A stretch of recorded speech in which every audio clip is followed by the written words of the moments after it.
Adelaide, at the limits of the southern hemisphere, lost in an immense desert of ice, the Pointe Géologie archipelago is just barely emerging from the polar night and the formidable austral winter behind. By mid-October, the temperatures have already climbed to minus 15 degrees, and the amount of daylight is increasing by almost 10 minutes each day. Yet, it's still winter. However, a few hundred kilometers from the archipelago, at the edge of the ice bank, the first of the summer invaders, the male Adelaide penguins, arrived from the high seas. Their goal is to reproduce during the 3-month summer season when the top temperatures do not exceed 8 degrees.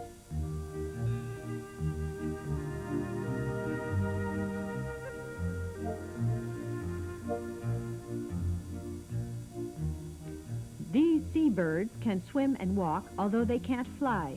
They have to trudge along for several days on the ice bank before reaching the archipelago peaks. Constantly swept by the wind, these are the only ice-free areas.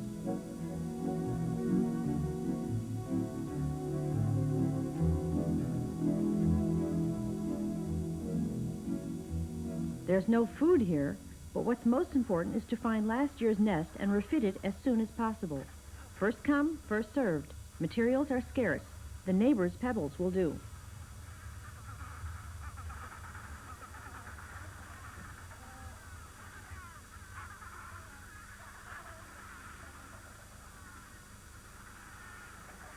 The race against time has also begun for the other birds.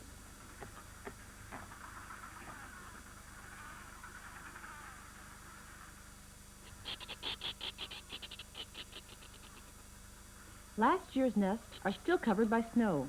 They dig, they settle down, they fight for space.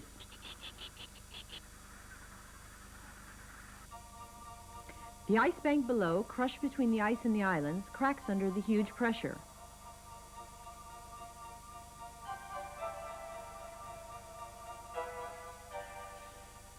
This area is used by the Weddell sea females.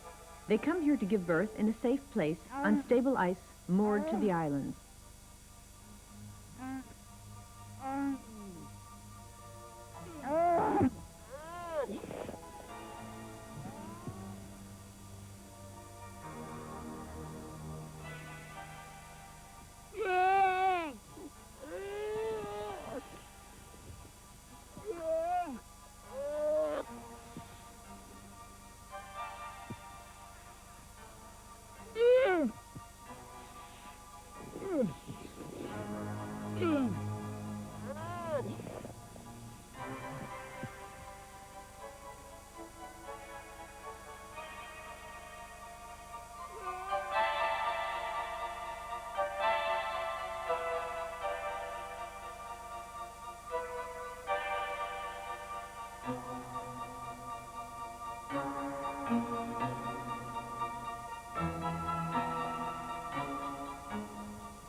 The giant fulmars, sea vultures, patrol in the quest of placenta.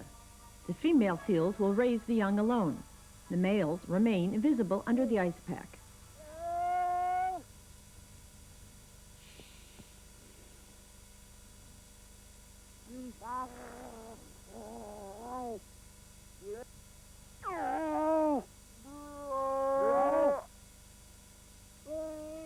All of the 30,000 archipelago nests are taken 1 week after the arrival of the first Adelaide penguins.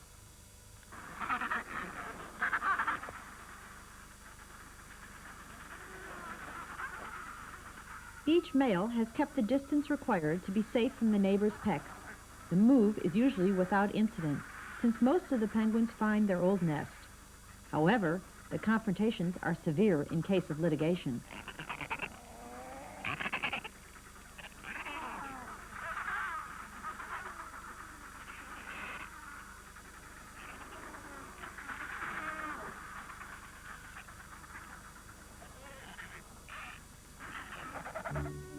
During all of this, the ice pack is drawn back and the sea is only 2 steps away.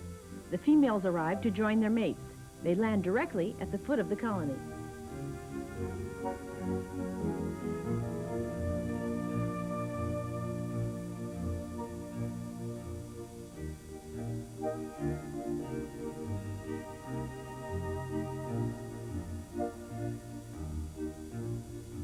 From above, the males call and signal.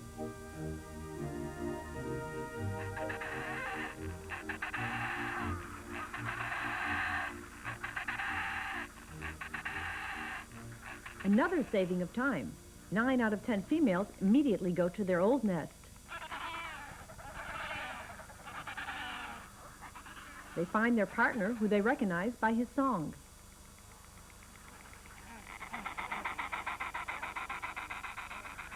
The remaining males are quickly detected by the single females.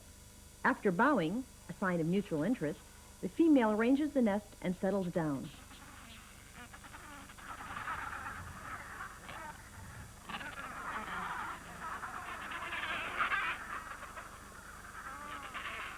Sometimes late arrivals find their nest taken and try to expulse the rival.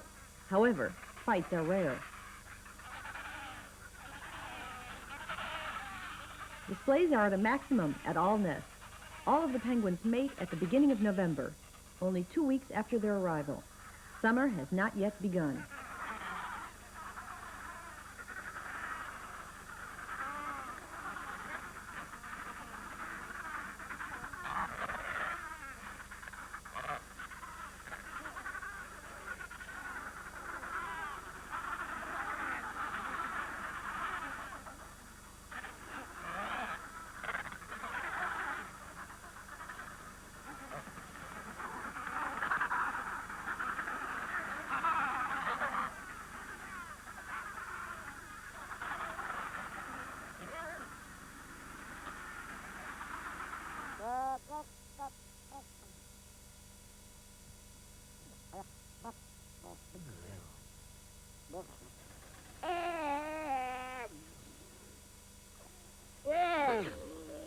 The first baby seals are now 15 days old. They weigh 60 kilos, more than twice their weight at birth. Their mother's milk has contributed to this. It is twice as rich in fats as cow's milk.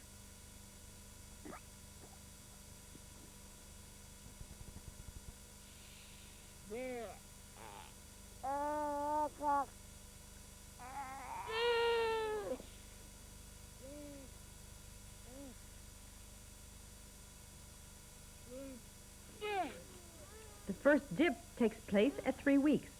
The pup gives in to its mother's pressing calls and takes its first dive.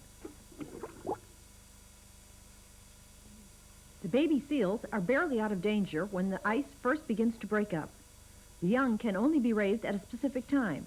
It's necessary to wait for the first nice days so that the cold becomes bearable without waiting too long, since the breaking of the ice will drown most of the young.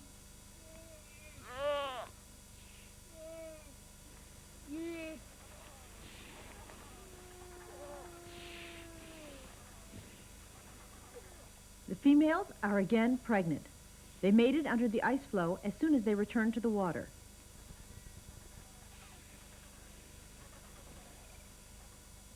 The young seal already weighs 120 kilos when 5 weeks old. Its mother no longer feeds it. It feeds itself and is fully independent.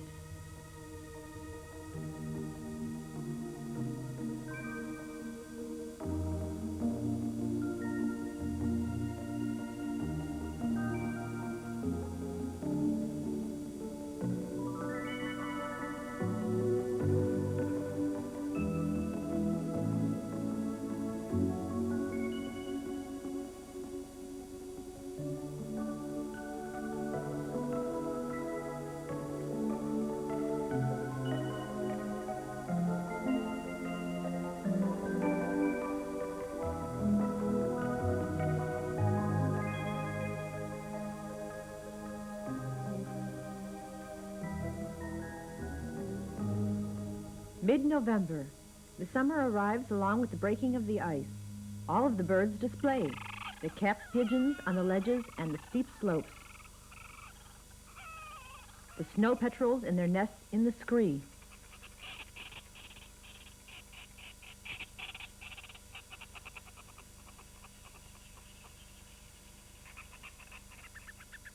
And the fulmars on the well-exposed cliffs.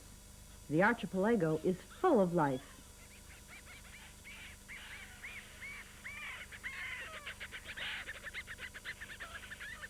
The giant fulmars, with a wingspan of 2 meters, like most big birds, choose the best areas for landing and takeoff, the flat and wind-swept peaks.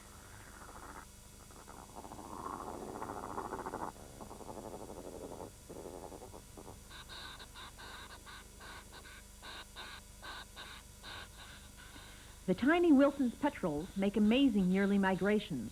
Those in Antarctica have come from Alaska. They do not resist the cold and inclement weather and therefore have to find shelter at the bottom of the cracks in the rocks. A total of 70,000 birds from 7 different species crowd into less than 2 square kilometers of emerged land.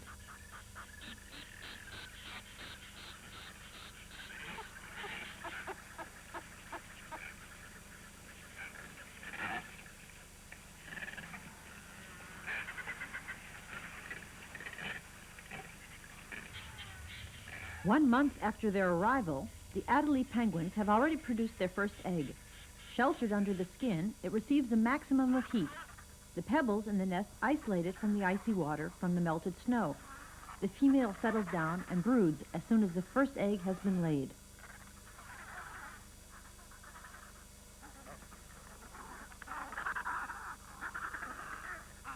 She lays a second egg within 5 days.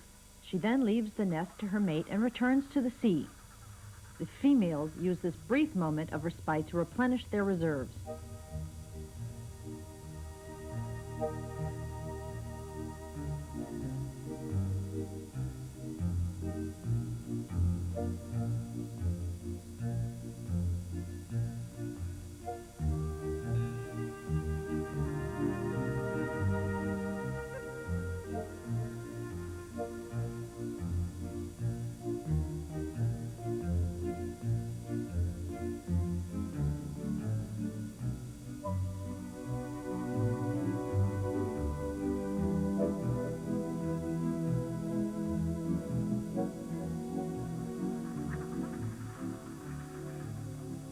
The males sit on the eggs for the first half of the brooding time and continue to fast. All of the eggs do not hatch due to exposure if the nest is poorly located or if it lacks pebbles to drain the water, and also because of the squaws who divide the Adelie colonies into hunting grounds and take advantage of the slightest lack of attention by the brooding birds.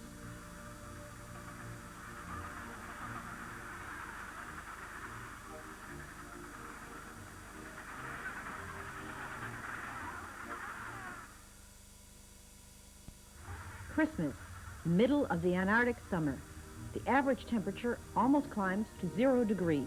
The day is 24 hours long.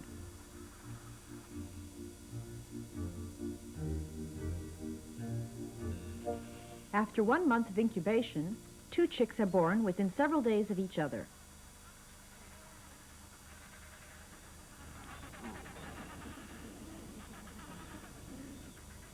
For 4 weeks, the parents take turns protecting, warming, and feeding them.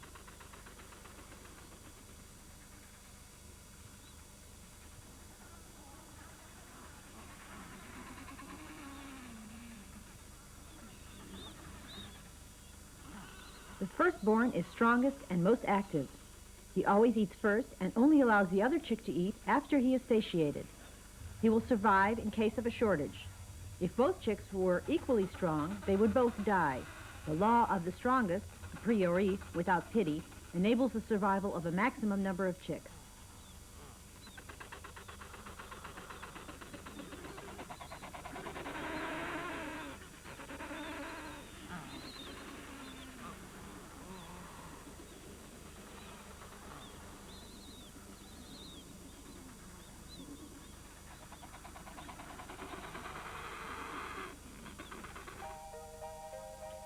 In order to feed their brood, the parents soon have to constantly go back and forth from the sea to the colony.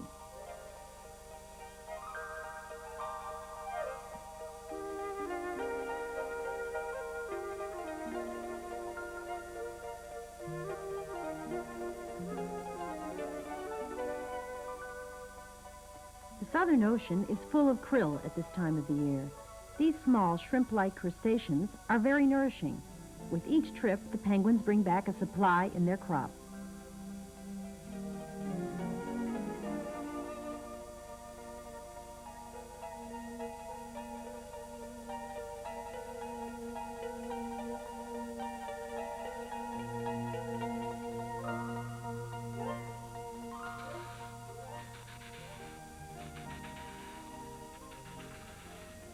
When 4 weeks old, the penguins are self-sufficient.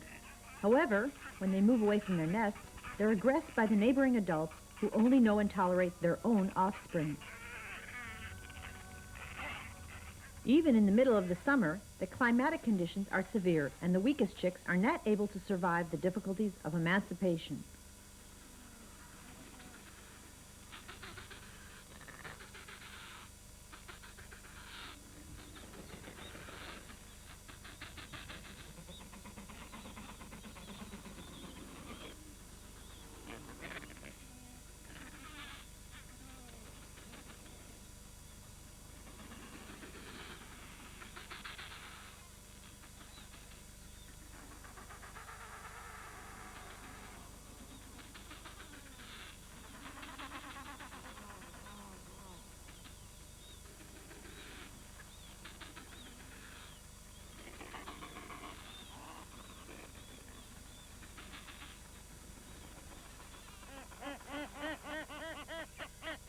No competition is tolerated on the territory.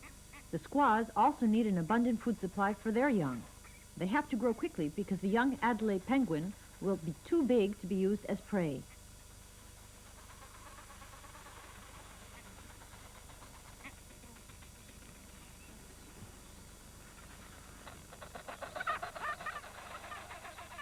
The now emancipated Adelaide chicks are alone more and more often. They organize themselves into nurseries in order to fight against the cold. As opposed to what was thought previously, the remaining adults are not really caretakers. However, their presence dissuades predators. When 1 month old, the krill-stuffed Adelaide chicks weigh almost 20 times their weight at birth.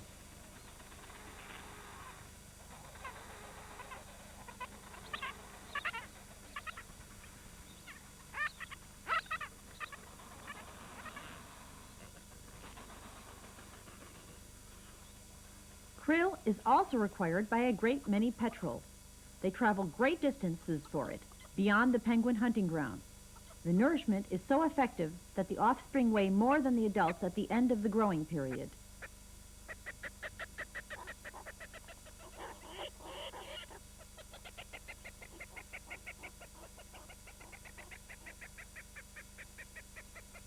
The giant fulmars feed on the dead that they find everywhere.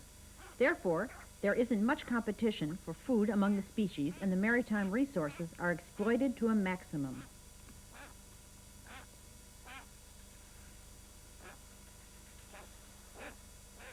During this time, the seals are taking advantage of the last nice days and are basking in the sun. The females, who lost 1/3 of their weight when nursing the young, recover their strength and build up their reserves.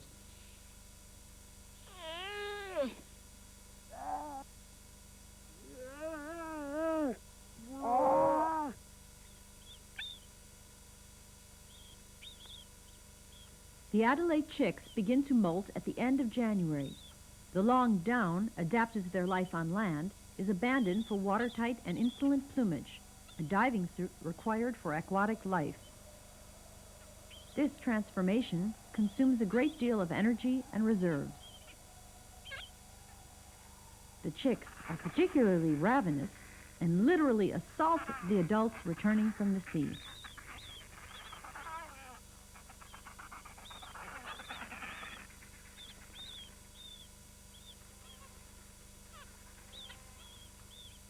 The most determined are those that recognize their parents, and at the end of this chase, they alone are fed when their parents also recognize them.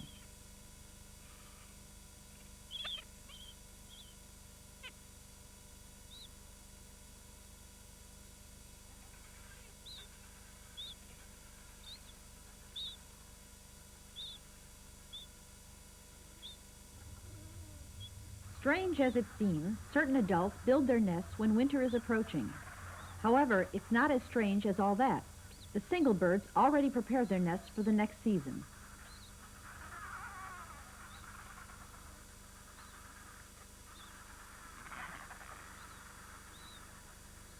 Soon, the still ungainly chicks begin to leave the colony.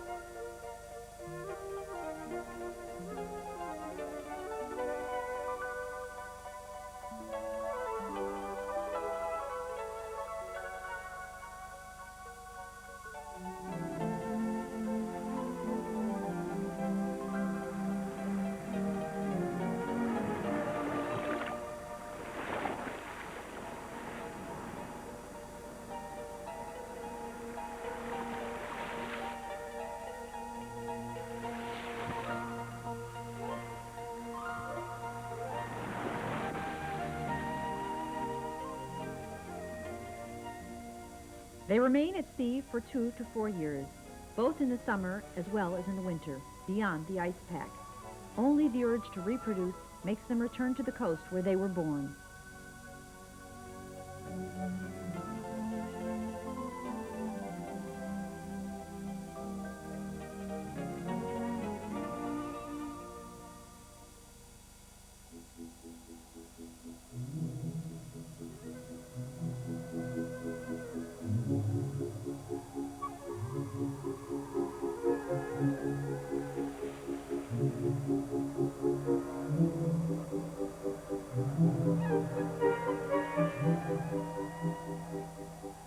Mid-February, winter is approaching. The blizzards begin. In the colony, the last of the chicks are abandoned and the weakest are hopelessly lost.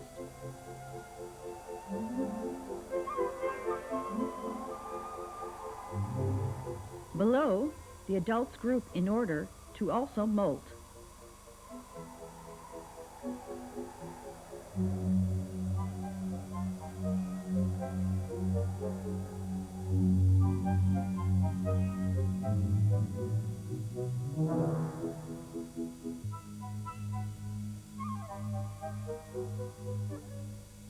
The ice again invades the sea.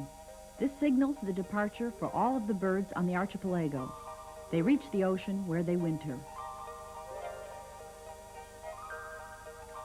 Even though the Southern Ocean is full of food, the Antarctica is still a very hostile place where few species can reproduce, even during the summer. Those that succeed are able to do so only by considerably reducing the period of reproduction. The adaptation is amazing. Each year, during the summer, lasting only several weeks, seals and thousands of birds come to the archipelago, a true oasis lost in the ice, that now return to the silence of the southern winter for 9 months.